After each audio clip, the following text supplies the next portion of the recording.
you doing, Yoni?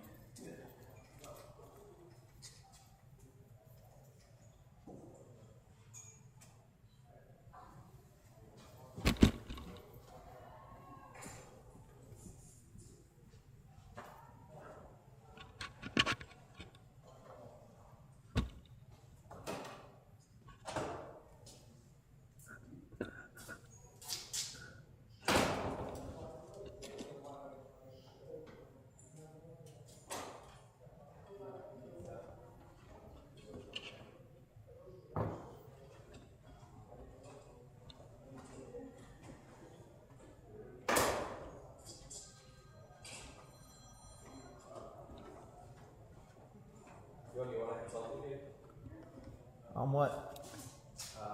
Hey, heard amazing things about the scoreboard system at Rombo. Seriously? Sounds good to me. I said, it's just a bunch of TVs. He goes, do you recommend it? I said, it depends on your technical capabilities. I said, or I could try to hook you up with someone who could set it up for you so it's easy. I greatly appreciate that. I would love to get into Hank. Foot in the door there would be amazing. Right, so I'm going to send Reverend Pat your contact info. Amazing. And tell him that you be the person to work out the details. That'd be great.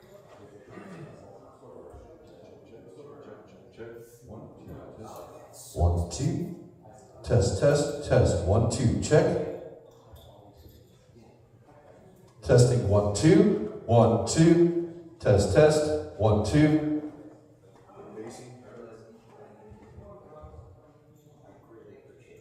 One, two. Test, test, test. 1, 2. Check. Ha. 1, 2. All right, is that a good level for you, Mr. Video Man? Yes. Ha. Is that gonna work for you? Yeah, sounds great. Awesome.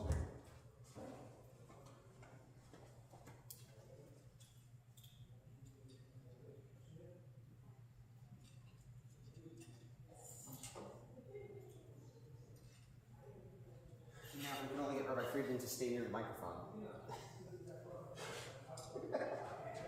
That's already not my job anymore.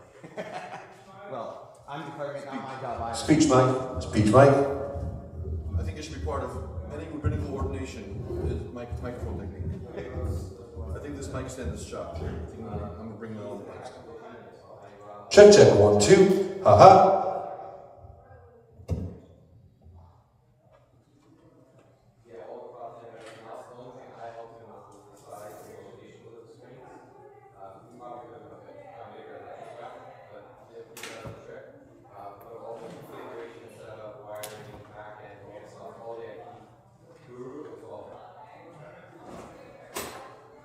Is there a place where I can store this Kazurai? That closet over there is probably going to be better for you. Is closet big enough? Let's find out. Let's find out. I don't actually use this. That one's got all my equipment. So I really need to go and ask Right, about I can't do that. That was too small here. Yeah, full. Why don't we say Rabbi Hirschman's office? That sounds like a good plan. It's right out here. I like that. Where we're storing everything we're keeping out of sight for this event anyway. Problem solved. That's beautiful.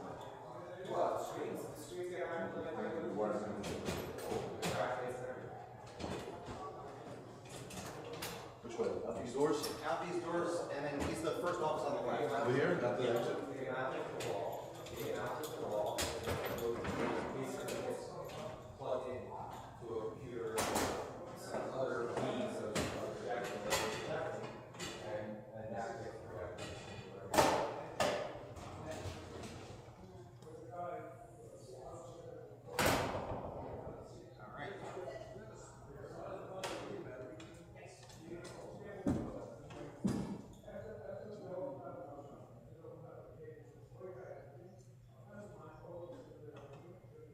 That mic only used 2, and that pack had 4, so we're good. Sweet.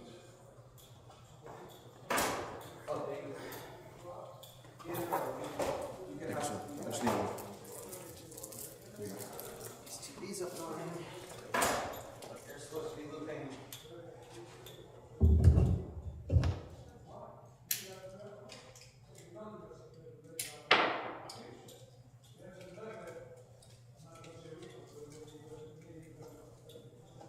Ha ha. 2, 3. Sounds amazing. Am I I didn't design the sound system in this place, I just use it. It's not good.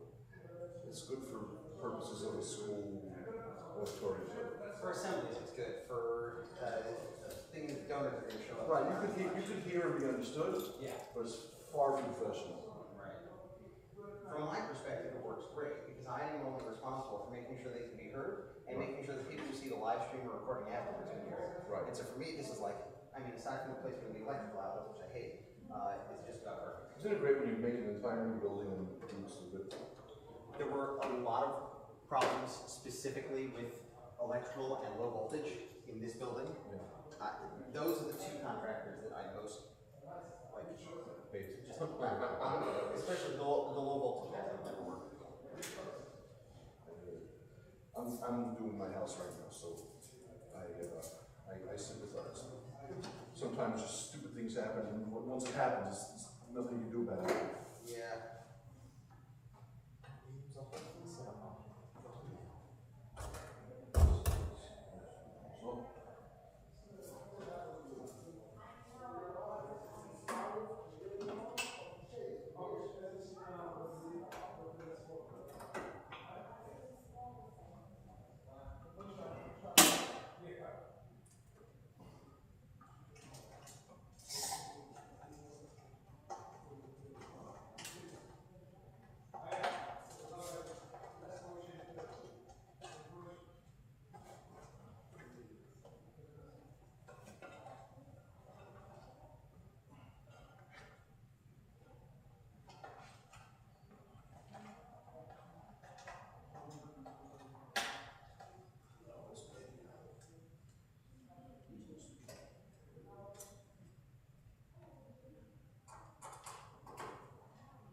Next.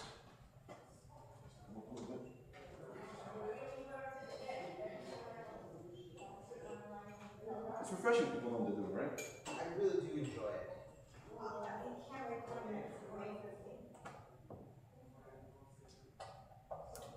It's I love most of working with professionals and working with professional quality equipment.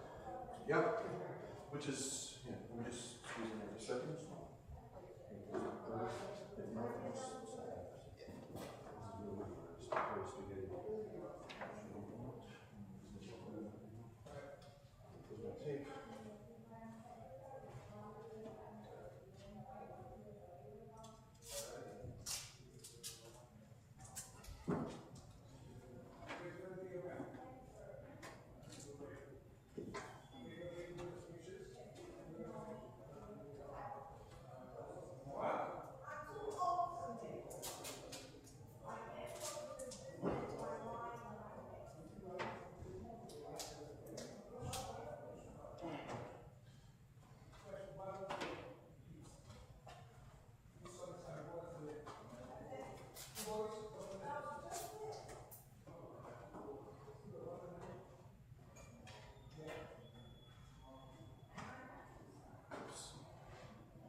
One, two, test. Ha.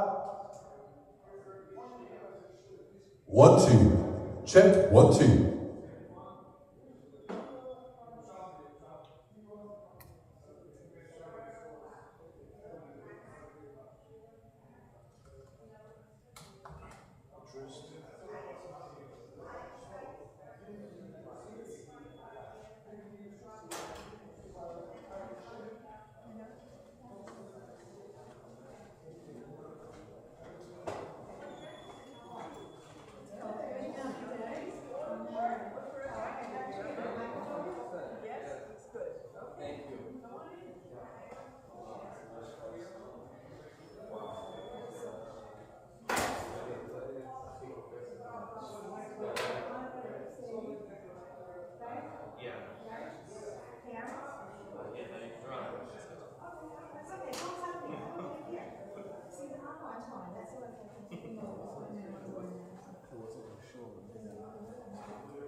thought you just got it. Like you did the molds. And No, I did it actually a week ago. No, 2 weeks ago.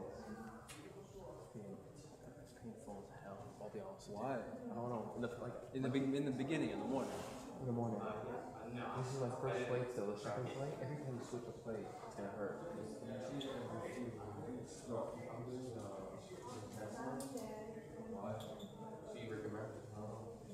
Every week you change.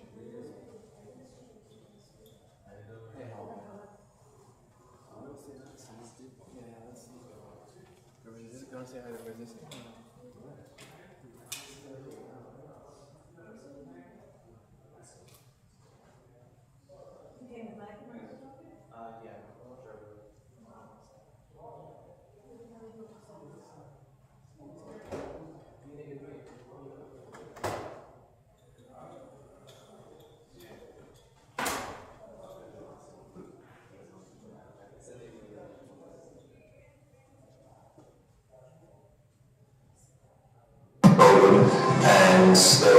And still are many material shortages as well as increases. So it was very important to buy out as much as we could on the front of the project to make sure that we had our product to complete the job on time.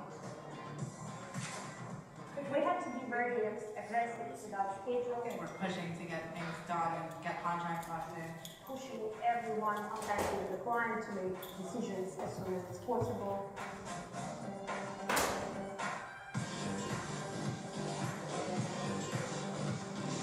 There was a certain amount of difficulty we had in terms of decisions that had to be made in terms of painting and colors. You know, where to put the wall. Small stuff at the end, but the major stuff, they're great. We don't know anything about construction, but we go in there, they'll explain everything to us soup to nuts. They are straightforward when it comes to taking the time and just explaining every little detail about the construction. They made it easy on so many different levels. We understand clients, we understand owners, and we understand their needs. And we talk and we think and we work it through, then you can deliver them the product that they want. We're trying to make sure that our projects can be adaptive, so in a lot of cases we'll design them to handle additional floor loads. The size, the foundation of the building, the footings of the building, and the main steel members of the building together carrying the floor of load and the rooftop as well.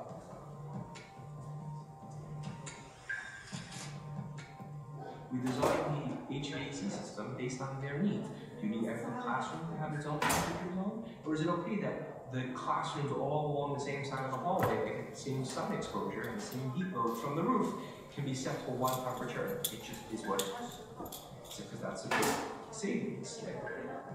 We're using sensors, and we'll average out the temperatures in each wing. So most of the classrooms are within 1 degree of each other, and there's no thermostat on the wall, there's no controls on the wall, it's just a little sensor, blends in.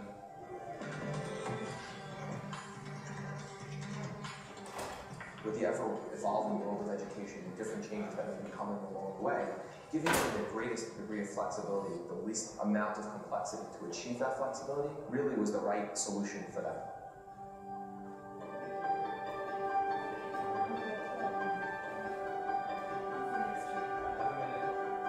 Rambam is a design-build project.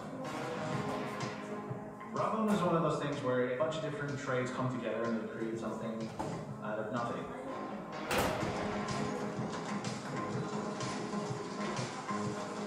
They demolished their houses, and that was 7 months later, and here we are, it's crazy.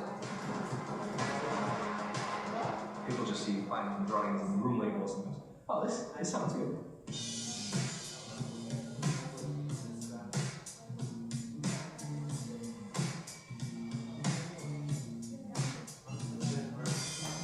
When we first came down to the site with Ben and his team, it was just a pile of dirt. We inherited the job from another architect. After reviewing the plan, there were a few instances where it wasn't necessarily meeting our code requirements, so we had to go in and modify certain things. We took them through the design process. Probably came up with a list of 50 or 60 different items to help them make decisions. Here we're going to spend more money. Here we need to save.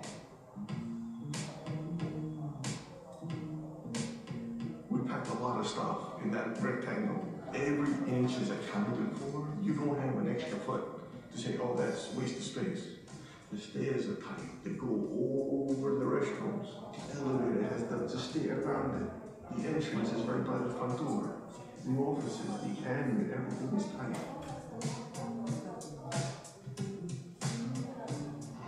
You need a building that'll meet your needs, that'll be functional, that's respectable, that you can donate for the name on it, but shows that you were careful where every dollar went.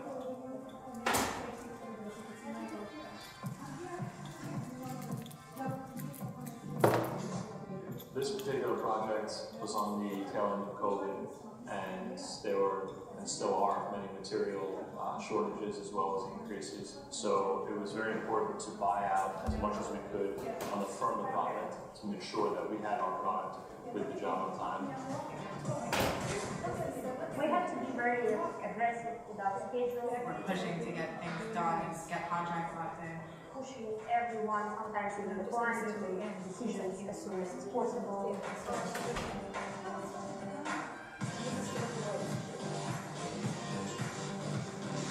There was a certain amount of input we had in terms of decisions that had to be made in terms of painting, colors, where to put the wall. Small stuff, but they make it stop. They're great. We don't know anything about construction. We go in there, they'll explain everything to us soup to nuts.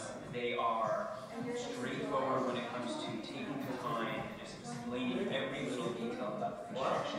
They made it easy. I'm sorry. We understand clients, we understand owners, and we understand the needs. As we talk and we think and work it through, then we can deliver them the product that they want. We're trying to make sure that our projects can be adapted. So in a lot of cases, we're designing them to handle additional floor plans. The size of the foundation, the foot, and the steel mechanism, carry additional floor and load, and the roof as well.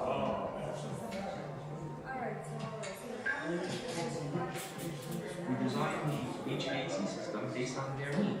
Do you need every classroom to have its own temperature? Or is it okay that the classrooms all along the same side of the hallway and some exposure to the same heat from the roof can be set to one temperature? It just is what it is. Because that's a good safe. We're using sensors and average out the temperatures in each room. So most of the classrooms and thermostat on the wall, motion controls on the wall, sensor, gravity.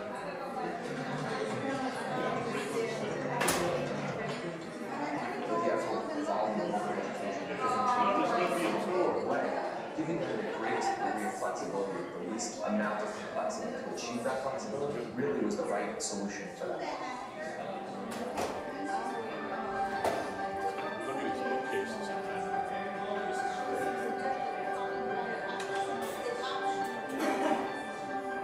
Seeing this whole thing come to fruition on such a tight timeline and still keeping the quality of the job is amazing.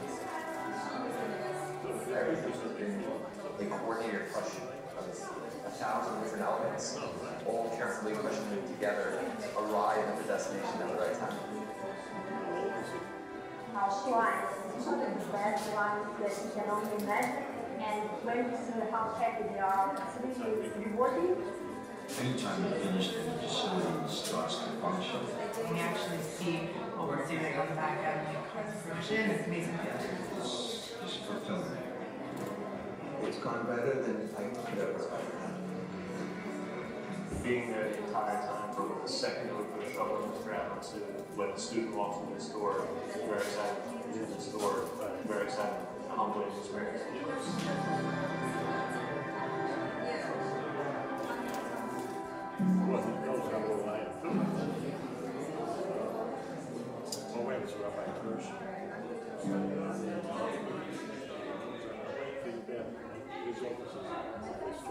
Rama is a design build project. Rama is one of those things where a bunch of different trades come together and figure something out. It's nothing.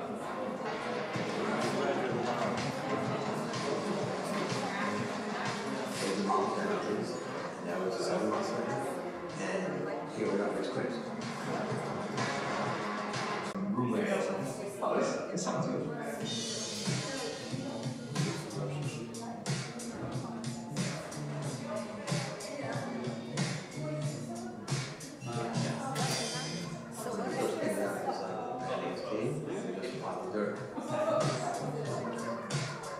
We never really did job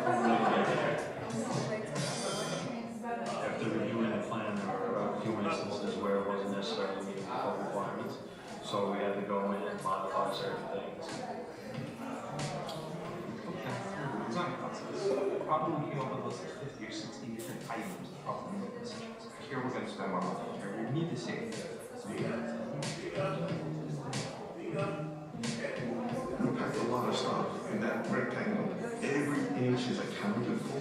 You don't have an extra foot to say, oh, that's wasted space. The stairs are tight. They go over the restrooms. The elevator has to stay around it. The entrance is right by the front door. The offices, the admin, everything is tight.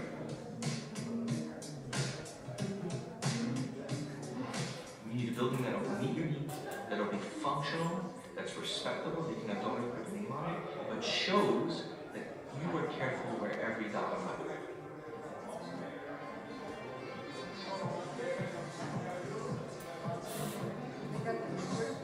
This particular project was on the tail end of COVID, and there still are many material shortages as well as increases. So it was very important to buy out as much as we could on the front of the project to make sure that we had our product to complete the job on time.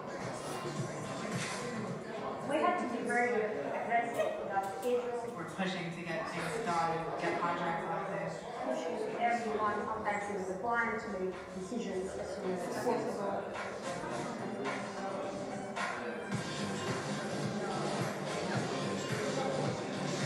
There was a certain amount of input we had in terms of decisions that had to be made, painting, colors, where to put the wall, small stuff, the major stuff, and great.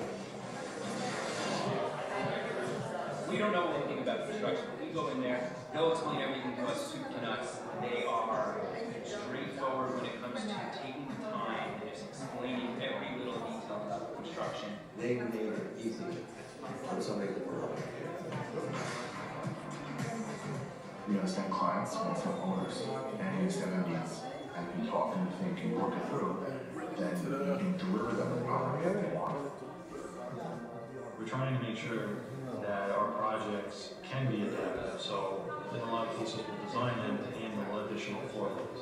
The size, the foundation, the footing, and the steel that we carry additional floor of load and as well.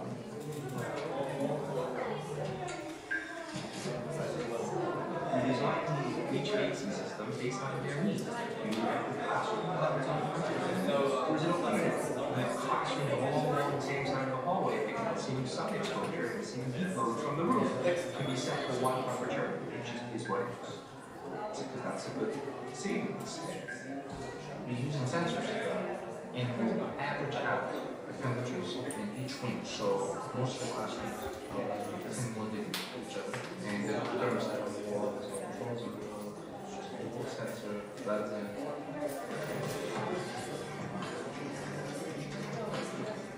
with the evolving open education, the different changes that can come along the way, giving them the greatest degree of flexibility, or at least amount of complexity to achieve that flexibility, really was the right solution for them.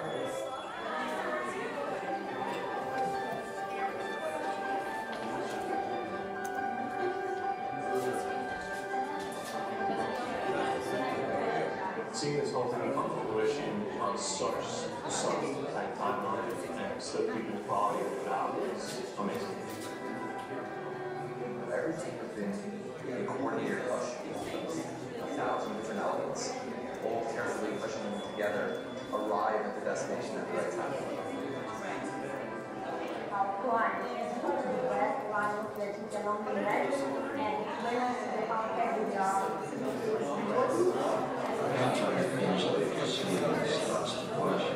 We actually see over to the back end of the submission, it makes me feel like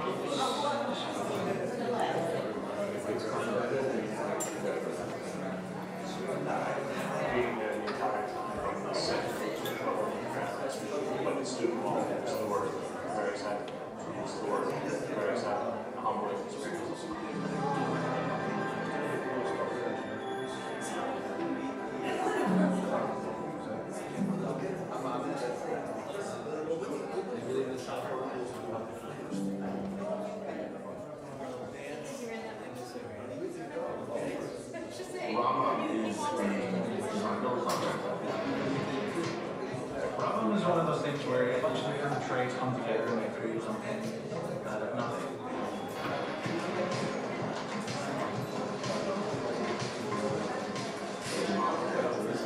That was a 7-month center, and she overnight was crazy.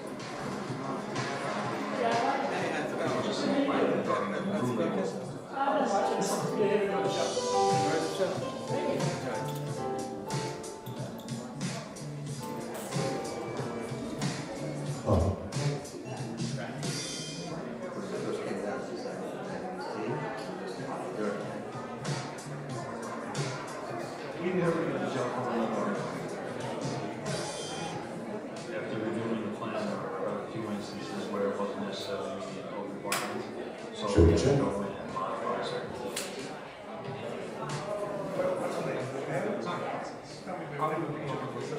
1, 2,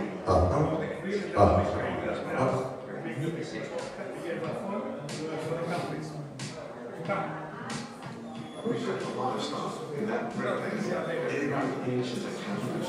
We don't have an extra foot. So, oh, that's waste of space. It is a over the restrooms. It's a steel ground. The entrance is right by the front door. The office and everything.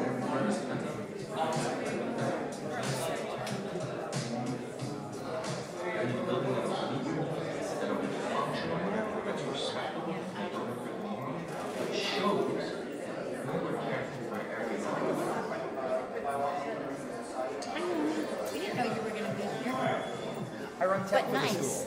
Yeah, no, that's great. This That's particular great. project All right, was on good the to see tail you. end of COVID, and there were, and still are, many material shortages as well as increases. So it was very important to buy out as much as we could on the front of the project to make sure that we had our product with a lot of time. We had to be very aggressive about people. Pushing to get things done, to get contracts out there. Everyone has been required to make decisions as soon as possible.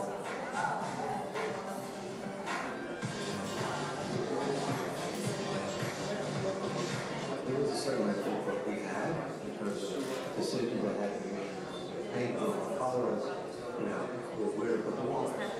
Small stuff. The major stuff. And great. We don't know anything about construction. We go in there, they'll explain everything to us soup to nuts. They are straightforward when it comes to taking the time and explaining every little thing in construction.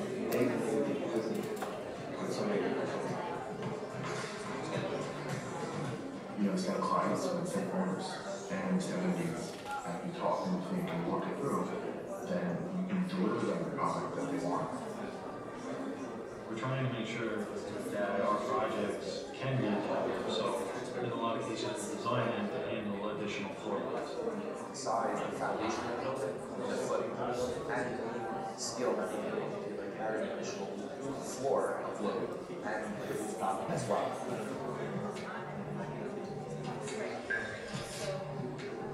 You design each case based on their need. You need every classroom to have its own temperature load? Or is it okay that the classrooms all along the same side of the hallway, the same sun exposure, the same heat load from the roof can be set to one temperature? That's a good savings. We're using sensors and temperatures for each thing. So most classrooms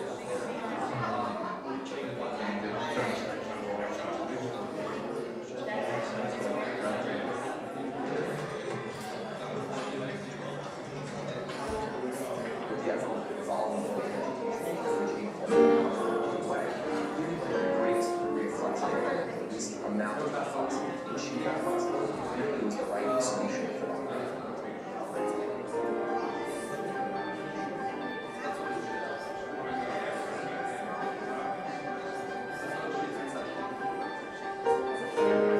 Seeing this all come to fruition on such a tight timeline and still keeping it all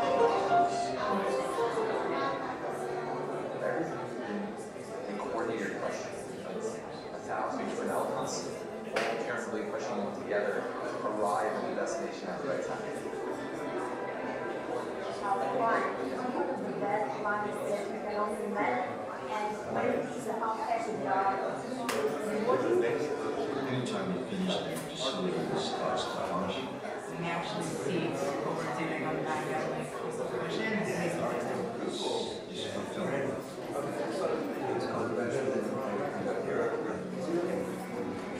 Being there the entire time from the second of the shovel in the ground, when the student walks in the store, very excited. The store, very excited. The humbling experience.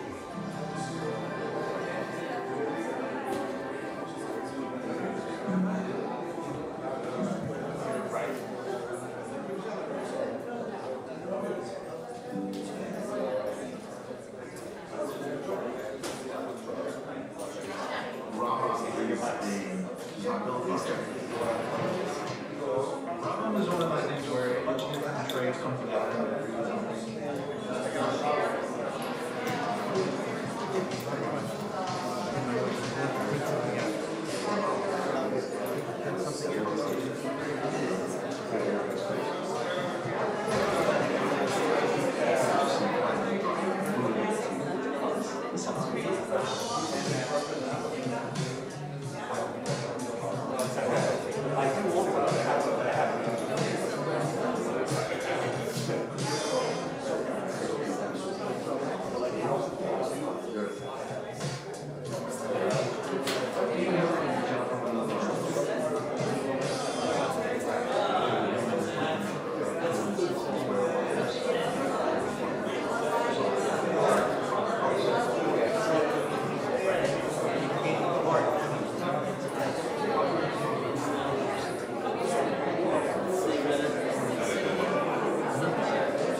Doing well. Off to a good start. Thank you for coming.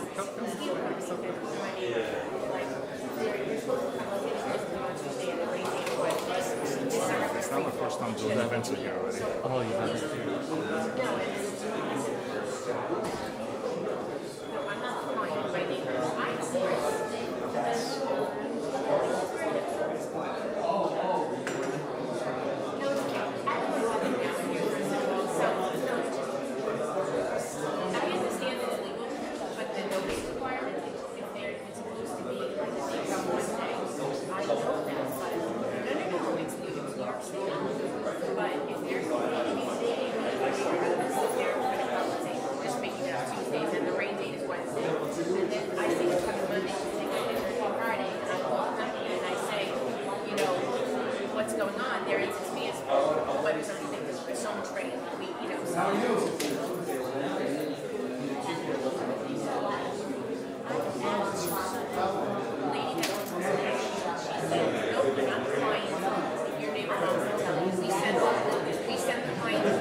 Right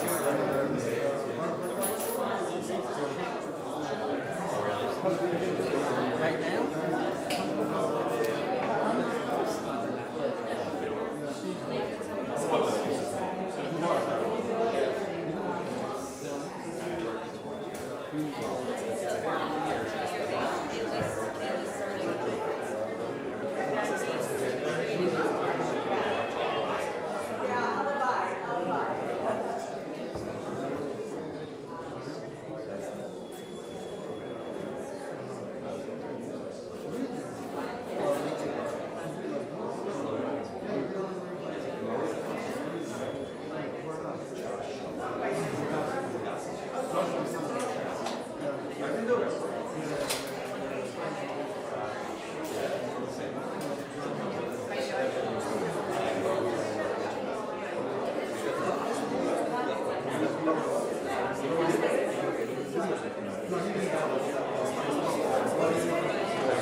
I don't know if it's your purview.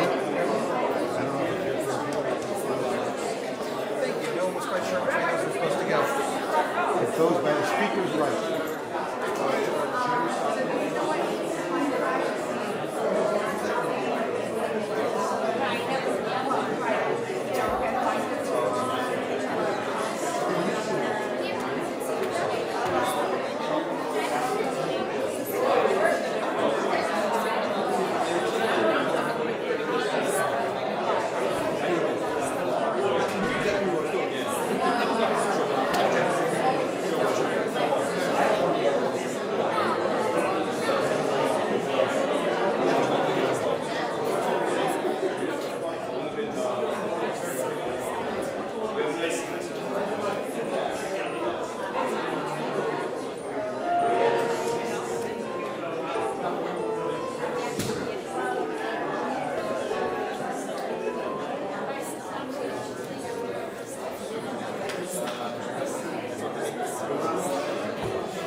Just speak to him. Just speak to him. Tell him what you want to do. He can set up for you. How does this compare to the last task force?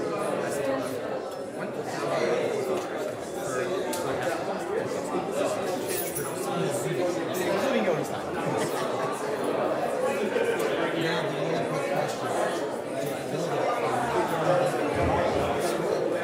Yes. You should let him know they got it. Just show him one day. I feel strong. Well, I dropped 40 pounds. Easiest diet of my life. Amazing. I need 3.5 weeks. So okay. It was 10:30 George I'm time. working with nutrition now. It was like a necessary lesson. Amazing.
everyone, welcome. I'm Hillel Goldman, Associate Principal. Please rise for the national anthems.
Good morning, everyone. Once again, I'm Hillel Goldman, Associate Principal of Rambam Masifta.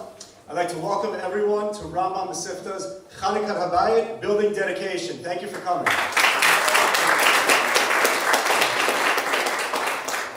With permission of Rabbi Friedman, Mrs. Friedman, Rabbi Eliach, Rabbi Har, Rabbi Hirschman, Rabbi Nim, my wife and my parents who are here, and my family, distinguished guests, and our beloved Rambam Masifta family. I thank you all for coming here today to celebrate our new building. We'd also like to acknowledge all the local shul rabbis who are here today, school rabbis who are here today, heads of school, as well as Bruce Blakeman, County Executive of Nassau County, and Congressman Anthony D'Esposito, who are here today as well. Just a few public service announcements. Not all of the dedication plaques are up yet, but they will be up soon. You're welcome to come back anytime to see them. Also, Rabbi Eliach, the principal, apologizes that he is not here today. He has a family wedding.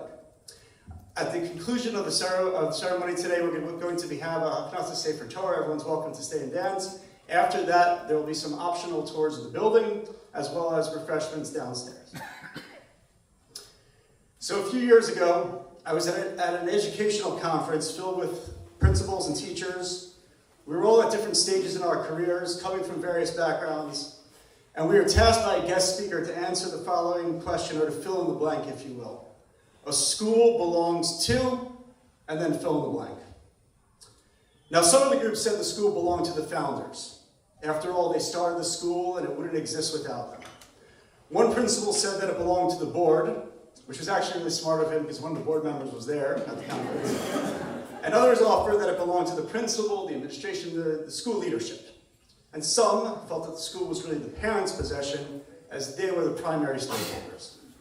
And finally, some declare that the school belongs to the students. After all, everything that we do is for their growth and their potential. And the speaker felt that while some of those answers were meritorious, his answer was, and I've also come to accept this answer, is that a school belongs to the community.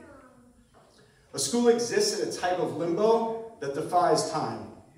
It is founded and created by the ghosts of the past who sacrificed so the student of today can walk into it as though it came to be, ex nihilo, seemingly from nothing, and then remains fresh and reborn for those who come after and those not yet born.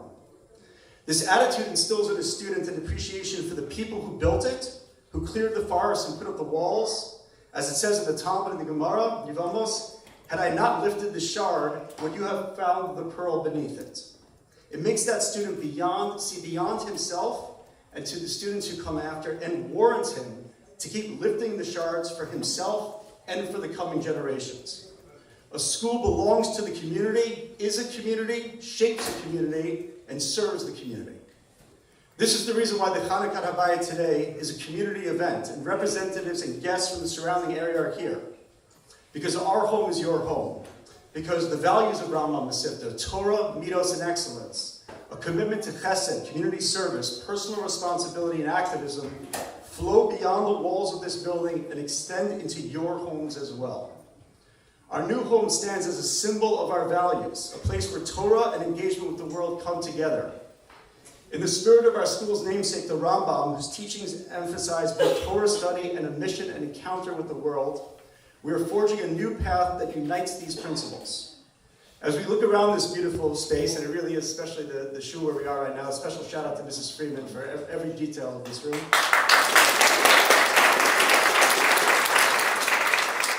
We are reminded that the physical structure is there to amplify the learning of the heart and soul of our yeshiva, which is comprised of the students, the rabbis, faculty, and staff. They fill these halls with enthusiasm, passion, and dedication, and their learning and action serve to reflect and enhance the beauty of this new building. At this time, I would like to acknowledge and thank the people who really made the building of this building possible. Rabbi Freeman, Rabbi Zendler Freeman. Mrs. Freeman, once again.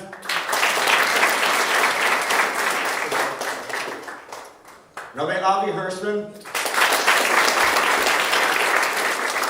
Rabbi Eliach and the rest of the faculty, Mr. Ben Diamond and the entire 170 team, Aaron Freeman, Naomi Chani Racheli, Mr. Ben Landa, and all of our alumni, parents, and donors. As we continue to instill in our students the timeless values of the Torah, let us also rededicate ourselves to the ideals that define us. Let Rambam Masifta continue to be a source of inspiration and a force for good in our community and beyond. Let us rededicate ourselves to those values as we celebrate the creation of this building at 284 Mount Avenue, the new home of the Rambam man. Thank you very much for your time.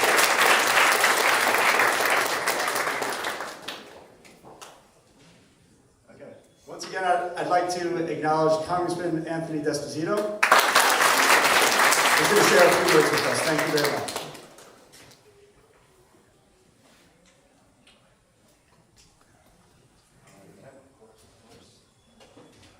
Good morning, everyone. It's great to be here. I actually had my first full night's sleep after returning from Israel, so it's great to share this celebration with all of you. I'll be very quick. I know that there are other people that are going to speak and share good words, but I really want to come say thank you. Thank you for welcoming me into the Rambam family. As someone who grew up Roman Catholic from Island Park, I don't think I would have ever expected to have spent 2 trips in the last 3 months to Israel and spend so much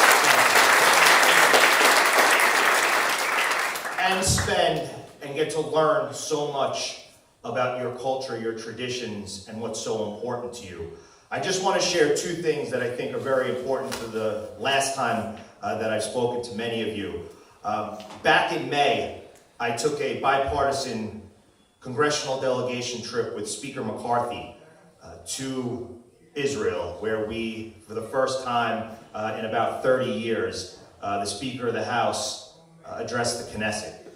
And while we were there, we established a United States House of Representatives Knesset Parliamentary Working Group. And Speaker McCarthy promised to appoint about a dozen individuals from both parties to serve on that Knesset House of Representatives Working Group. And the purpose was to continue to advance peace in the Middle East, continue to expand and work on moving the Abraham Accords forward, and lastly, making sure that we share information, that we share critical information between both the House and the Knesset so that we can continue to make sure that the relationship between the United States of America and our greatest ally, Israel, continues on for many, many years to come. So I'm happy and honored. I'm happy and honored to say that Speaker McCarthy appointed me to that group, and I look forward to carrying the message of one of the, if not number one, it's either number one or number two. This congressional district has the most Jewish population than any other district in the United States of America, and I will continue to fight. I will continue to carry the message that's so important to all of us. And secondly, Speaker McCarthy had a couple of other appointments when he became Speaker of the House, and that is to the United States Holocaust Museum. And I am happy to say that I am one of two members of the United States House of Representatives that was appointed by Speaker McCarthy to serve on the Board of Trustees at the National Holocaust Museum.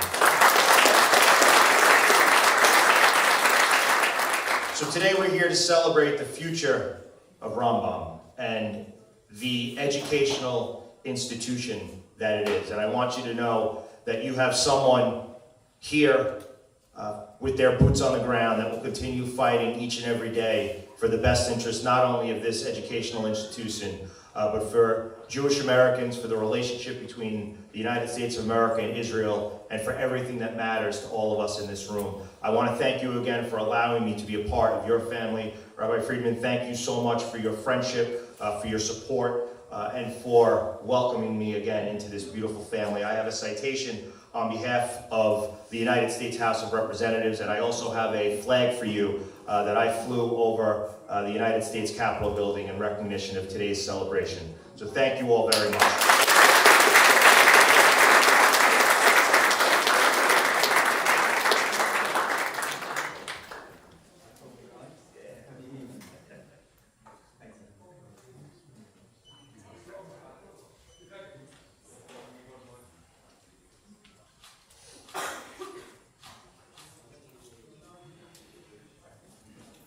Usually when a man loses, I have a citation on it. You don't have to pay that. Thank you, Congressman. It's a pleasure and an honor that you're here. You mentioned that there's other speakers.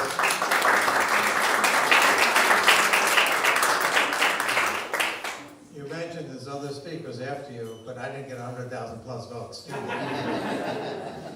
Okay, welcome to everybody. I was really amazed.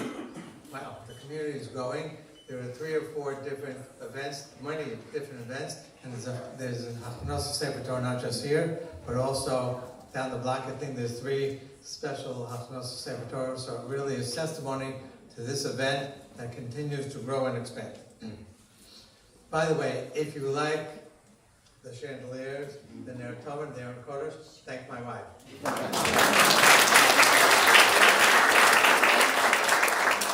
If you don't like it, at this time of year, you better keep it yourself, not talking. Anyway, it's really nice to be here. And I wanted the barber, I got a haircut for this event, asked me, why do you do this? You know, building a new building. So I thought of 2 answers, and they're both true. I don't know if it's a full story, but Rabbi Trump is here, Rabbi Bender's here. Okay.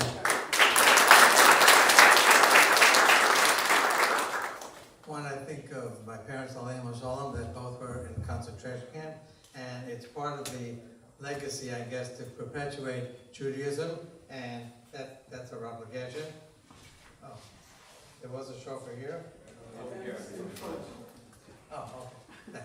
This is a shofar that was blown by my father-in-law. We're genetically not related, but through marriage we're related. He blew this in concentration camp, and he was able to survive and take the shofar with us. So it's a very good. He's a Westerbork. Wow. Every Tuesday he had. I want a picture that shows my boy's yeshiva. You can't have it, just a picture. And of course, my Rebbe, who can't be here, is Rebbe Zincheti. I don't know if she's here or not. Candy, I was going to say, it's her chocolate chip cookies that brought me to his house when I was only 14, and then continued coming, even though there were no cookies, because I really developed a love for learning, and that's another reason why I felt it's really important to help build the yeshiva and to teach young men that really have a tremendous future. Now, a lot has changed. When we started the school 32 years ago, a lot has changed. There was no, who knows what was here before Seasons? Wrong. Prestige. That's where we used to shop. There was no Gourmet Glad, and there was another supermarket. It's Yankee Brock here. I don't know if you can make it. Brock Supermarket, which was in Val Carroll's bowling alley. So you wanted to go shopping, went to the bowling alley. That's what it was. And the other thing, of course, there were very few yeshivas in the neighborhood. Rabin, I think it started a year after, a year or two later. It was probably the biggest yeshiva in the neighborhood. And it was very rare. There was a co-ed institution. Hafter was here, and that was it. I think Yeshiva Rock was on the other side, the other side of 878. South Shore. Oh, they were in Elmont.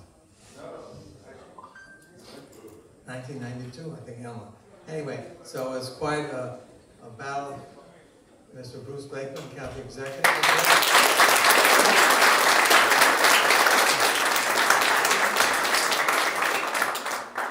I don't know if you want to say a few words. You have a few minutes to think. Give me 2 minutes. Okay. And after we started, I'm not saying we were the impetus, but since then, in this neighborhood, there are 7 boys' schools, and I think 3 girls' high schools. I'm not talking about high schools. I don't know if you're allowed to keep them separate anymore. Boys and girls, 2 streets hold them separate, but there are separate institutions for each, and it really is special. So my barber asked me, why did you do it? I gave him those 2 answers, which I think are the reasons in the back of my head, what inspired me, my Rebbe, Rabbi Chip, and my parents, Aleim Shalom, to perpetuate Judaism. And of course, my father-in-law, did the same thing as well. Also, my mother, can't they? I also think it's important as this neighborhood, North Lawrence, I guess it's called North Lawrence and the town of Hempstead, continues to develop and grow. We're an essential anchor in the neighborhood in terms of davening, in terms of learning. I told the neighbors, if you want to use the base measures, you can. If you want to do homework with the kid, you can. If you want to use the gym when the guys aren't playing ball, you certainly can. So all of those opportunities, I think, are really part of the landscape. We're proud of being part of the landscape. So I think it's really special that all of you guys are here, guys and gals. It's a special occasion for all of us. It was 32 years. Naomi's looking at me. No, you're not. Okay, it's 32 years since we started in 1992, and it really is, hopefully, the beginning of a new era. Thank you very much for coming.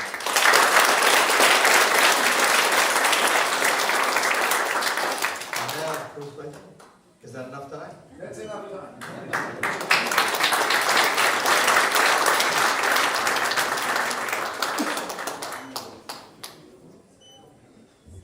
Thank you very much, Rabbi Friedman. First of all, it's great to be here. I've heard about this new school for quite some time. It's been a work in progress. I've gotten a lot of phone calls from Rabbi Friedman about issues that came up that we were trying to smooth. And I'm really just happy that you have such a beautiful facility right here. I think it's going to make a big improvement in the area. As Rabbi Friedman said, this area is becoming a very hot area to live and to have schools and synagogues and businesses, and the revitalization of Inwood and North Lawrence are very important to me, as I know they're important to Congressman Diaz-Bazito, who served with me on the Hempstead Town Board. I think he told you that we just got back from Israel. That's the second time Congressman Diaz-Bazito has been in Israel this summer. We went and met with President Herzog. We had a private meeting with him. We had a private meeting with Iris and Shalom Maidenbaum, who came with us. We went to the Foreign Ministry, the Center for Counterterrorism. We went to anti-terrorist training facilities. We went to technology centers. We went to religious sites for Jews, and we went to religious sites for Christians. We had quite a few Christians on the trip, and it was their first trip to Israel. So it was a very, very exciting and eye-opening trip for a lot of people. And of course, I had my lunch in the Shomron, as I always do when I go to Israel. The point I'm trying to make is that one of the things I've always loved about Rambam is the activism in the school. Rabbi Friedman really tries to get the students involved. He doesn't give them a point of view, or maybe a little bit, but the fact of the matter is that you have children here that really take part in the political process, in the public dialogue. I've been with the students here in many protests, many events, whether it be Nazi war criminals or Roger Waters and Pink Floyd playing at the Nassau Coliseum that we protested against because he was a virulent anti-Semite. And I know that he feels very strongly about making sure that the boys in his school have a sense that their voices need to be heard. And I find that very gratifying. I wish more schools were like that. And that's why there's a special place in my heart for the boys here at Rambam, because they are so active. So I know that Congressman Diaz-Bazito and I have a very busy schedule today, but there's nothing that could have kept us from coming here today to say Mazal Tov on your new school building and to wish you greater achievements going forward in education and activism on behalf of not only the Jewish people in Israel, but on the United States of America. So thank you. God bless you all. God bless the United States of America.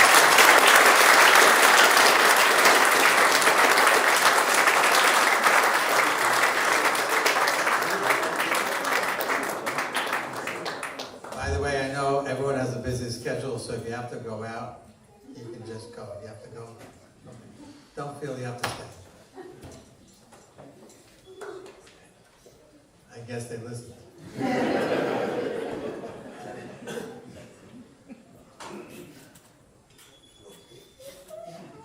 Yeah, okay, we agree. All speeches are going to be short.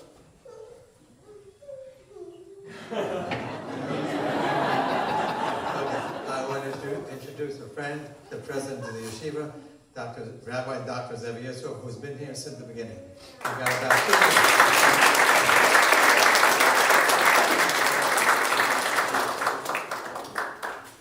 Thank you, Rabbi Friedman. Start with the bracha. Shachiyanu v'kimanu v'giyanu lasman hazeh. It was a long time. It was a long time coming, and Baruch Hashem, we're here. And all the individuals that really gave all of the koyachas, especially Rabbi Friedman and the Rebbitzin, who spent not hundreds but thousands of hours in planning, from finding the real estate and through all the issues that we dealt with, the myriad of issues. It took so much of the koyachas out of them to get to this stage. We owe the tremendous hakar tov to Rabbi and Rebbitzin, and everybody else that was involved, but specifically Rashi Yeshiva and Rebbitzin.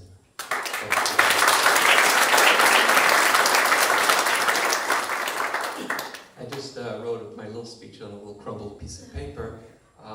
We're finishing the cycle of Kriyas HaTorah, and after the Shlosh Regalim, we're going to, after Simchas Torah, we're going to start the new cycle of Bereshis, which we all know the story so well. I just want to focus on two things of the Haftacha that HaKadosh Baruch Hu gave to Avram Avinu. The first pasuk is Ki Varech Avram v'Yirabeh Zarach Kechokli Asher Mayim Kechol Asher Asvas Hayom.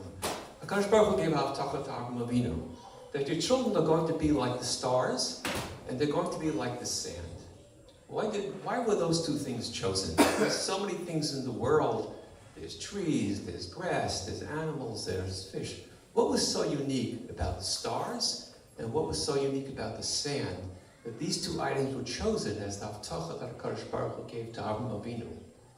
As Rabbi Friedman spends many of his summers in New Hampshire and he goes out and looks up at the sky, so to HaKadosh Baruch Hu took Avram Avinu, Vayotze Sachutza Vayomer, Habek Nahashamayma, Uspar Kachavim, Imtucha Lispar, Vayomer Lo Koyi Ezaracha. Look up in the sky. Can you see all the stars? Can you count them?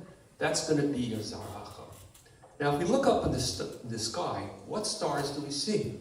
We see the brightest of the stars. How many stars are typically in the horizon that we can see? Approximately 4,000.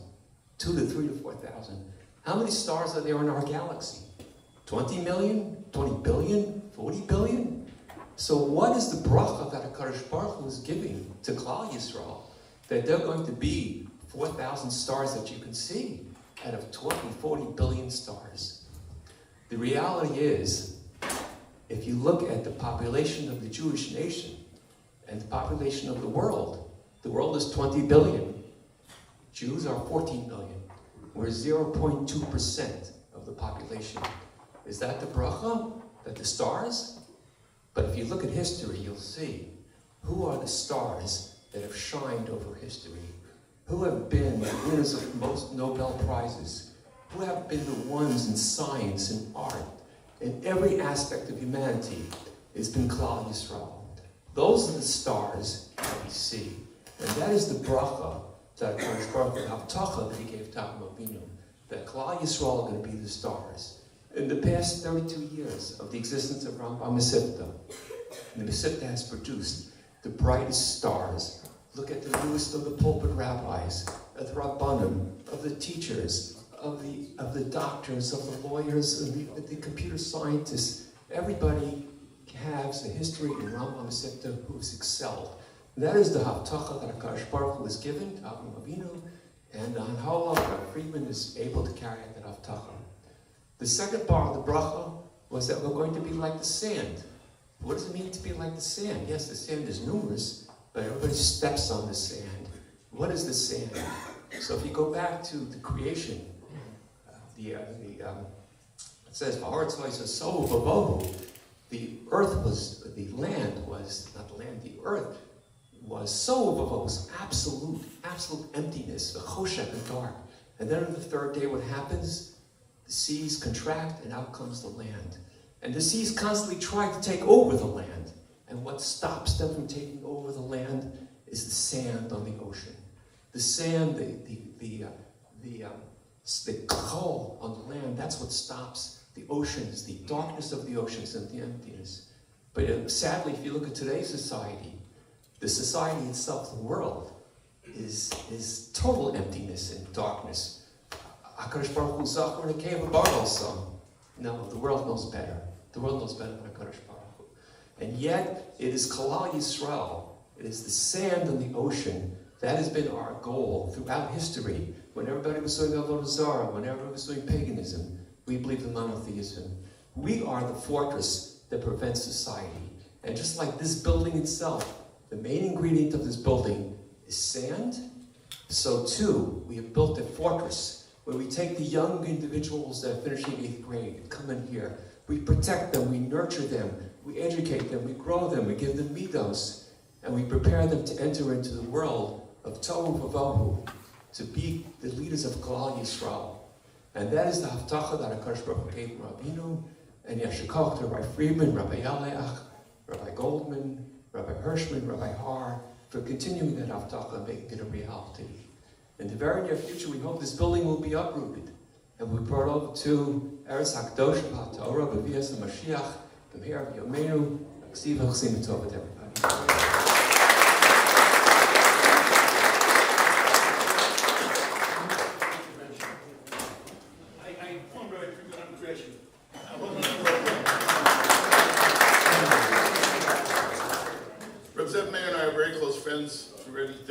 25 years as children learned in elementary school. Made a mistake, they left afterwards to other high schools. But really, I'm kidding. There is no, we get along so wonderfully. There is no person, no dean of the school, in the entire community that has the heart of Representative Mayor Friedman. No one here is going to give Talmidim more than this man. No one. And I mean it the whole. I want to take a story. That's it, very short. It'll be shorter than this. Representative A calls me up once that there were rules in yeshiva, and one boy was really creating tremendous trouble. Based on the rules, he had to leave the yeshiva. But he says, a few boys, he says, this one boy, please take him into your yeshiva. So Representative, you want to find, send him down. Boy comes down to the yeshiva, I'll tell you a true story. Comes down to the yeshiva, disheveled, not long hair, crazy long hair, dirty. I said, you want to come? He says, yeah, could you come in tomorrow morning dressed like half normal? He says, yeah, and he comes in. I said, great, I put him into a class. They said, you take care of him, I'll take him back to graduate. This boy, because of that mayor's heart, went to Camp Avner the coming year, came back, he learned afterwards at Neri Israel in Baltimore. This boy is the Rebbe of our Smicha program in our yeshiva today because of this wonderful man. I say to him, as Rebbetzin, continue our way to Kodesh, many years to come, we will work together forever. Mitzvah Shem Kol Tov. Thank you. Happy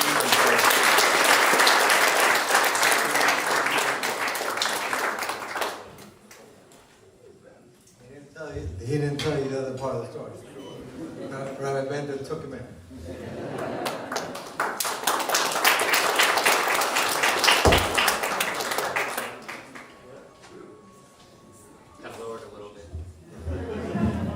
It's a problem because I always generally go after Mr. Goldman, so I have to lower it for her too. Okay, good morning everyone. Thank you for coming. My name is Rabbi Avi Hirschman, and just a little bit of background about myself for those of you who don't know me. I spent probably about the last 2 decades of my life as part of the Rambam family. First as a student, followed by a slowly expanding role. I coached softball, coached hockey, lost 2 championships, it's okay. And then I've been teaching Shurim, general studies classes.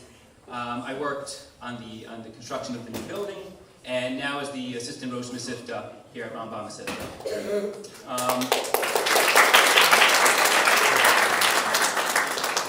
So first I just want to say thank you, obviously to Rebbetzin Friedman for everything that you've done for the school and also getting this event together. I know it was a lot, so thank you. Mrs. Tadiq, who stepped in, she's also a great job putting this event together.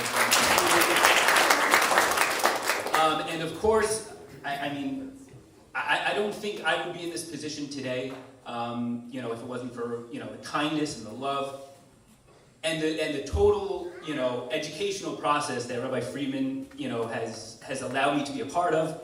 First, by taking me into the school, I think there was probably a little bit of a suffix at some point, I'm not sure. He means the 9th grade. Right, yeah, and there were questions whether I should have been accepted or not, but I hope it was the right decision.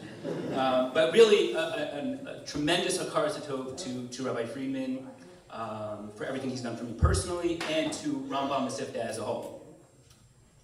So, I was tasked with talking about the building, so since it was built in a very short time, I told Rebbetzin Friedman I'll speak very shortly. One of the amazing things about construction, which again I haven't really done anything before now, but it's amazing, is you get to see this tiny little piece of property in your mind eventually get built to a ginormous, huge monstrosity. So the summer of, I think, 2020, right around COVID time, we purchased 2 properties over here, 2 residential homes. I remember those days very fondly, in my mind. And then the summer of 2021, these homes both came down, probably in about 2 days. And then about 11 months later, the entire process was finished.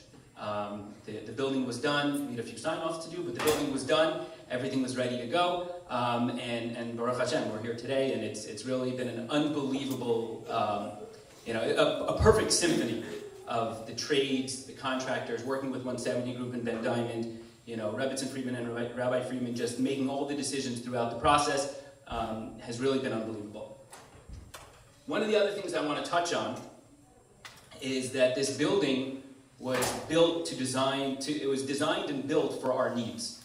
We're a small school by design. We really, take a lot of pride in being warm and individualized attention to every single person in this building.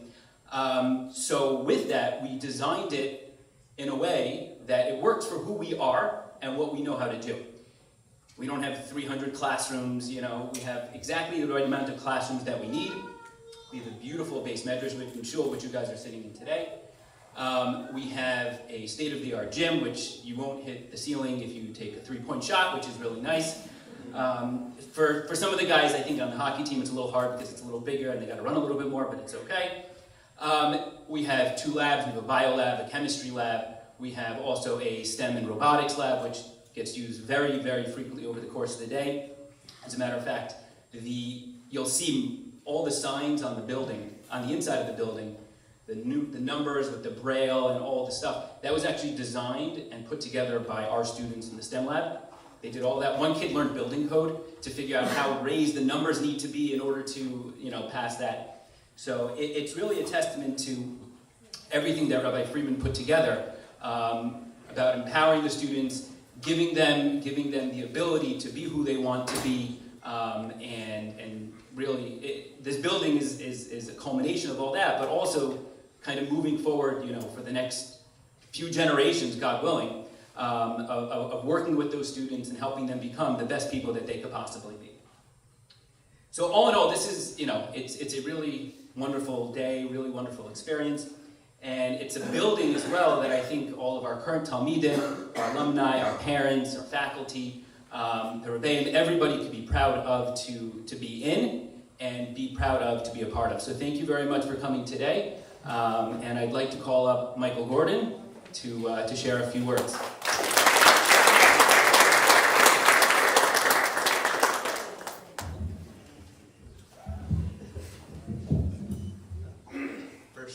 All of our Rebbeim and faculty, thank you everybody for coming.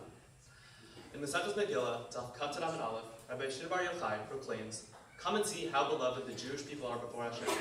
As every place they were exiled, the Shekhinah went with them." After explaining how Hashem stayed with us throughout our history, the Gemara moves on to a peculiar pasuk in which Hashem reassures Yechezkel that even though the people have been scattered, He will be for them a small sanctuary. The Gemara explains that a small sanctuary refers to the shuls and the Batei Midrashet of Babel. The Malbim clarifies that the superiority of the Beit HaMikdash is that open miracles are present there. And although this would not go with the Jewish people to their local small sanctuaries, Hashem's Hashgacha would be with them. My question is, what is this comparison and seeming degradation of shuls and Batei Midrash trying to teach us? What relationship with them is this trying to promote? First, I think we need to understand how Hashem's Hashgacha was manifest in the Beit HaMikdash. Rav Hirsch, grappling with how any building could be as important as the Beit HaMikdash was, explains that its purpose was so we regard the most holy possessions of Israel as coming from God, setting it directly under the guardianship of God, and present it as coming from Him, as His work. In other words, the real purpose of the Mikdash is how we should relate to it, that our lives should center around a dedication to God, which will lead us to improve ourselves and thus be worthy of a higher degree of Hashgacha. In this context, the earlier quoted Gemara makes much more sense. Even though we don't have the Beit HaMikdash today, Rabbi Shimon Bar Yochai is reminding us that we should not allow that to stop us from growing and maturing. Even if our modern sanctuaries are small relative to the Beit HaMikdash, it is up to us and not a building to improve ourselves and make a connection with Hashem. Now to move on to our new small sanctuary. One could conclude from the first part of this speech that the new building doesn't really matter, considering I just said that a building is not going to improve our connection with Hashem for us. However, thank God, I think this explanation of the Gemara is stressing the exact opposite. To bring one more statement from the Gemara, in Eruvin, the Gemara analyzes the pasuk from Shir Shir, which uses the phrase "Shecharot ke'orei," black as a raven. We, being the Rambam ravens, were undoubtedly the subjects of the Gemara's first explanation, that the phrase refers to one who gets up early in the morning and stays late in the evening in the Beit Midrash. Herein lies the importance of this new building. As I've been stressing, it is not really the building itself today that we are celebrating. It is the new opportunities it has created for us which can facilitate our growth. For example, in the old building, our shul was smaller and had fewer books. Now, thank God, we have a much larger shul and shelves upon shelves of Sfarim. And although I'm not the most qualified person to review about the new gym, even I can tell it's a massive improvement over half of an elementary school gym. As Rambam Ravens, we use our facilities to their greatest extent, which means that this new building allows us to soar even higher. To connect this to the first Gemara I quoted, they're teaching us that although we don't merit the same level of observable divine providence as we did during the days of the Beit HaMikdash, that isn't due to a shortcoming in our buildings, but about how we relate to them. If we relate to them as coming from Hashem, and recognize the purpose is to allow us to grow, then they won't just be small sanctuaries. So, while we aren't offering any korbanot in the new lunchroom, this building can be a Beit HaMikdash for us, allowing us to grow together as a community. Thank you.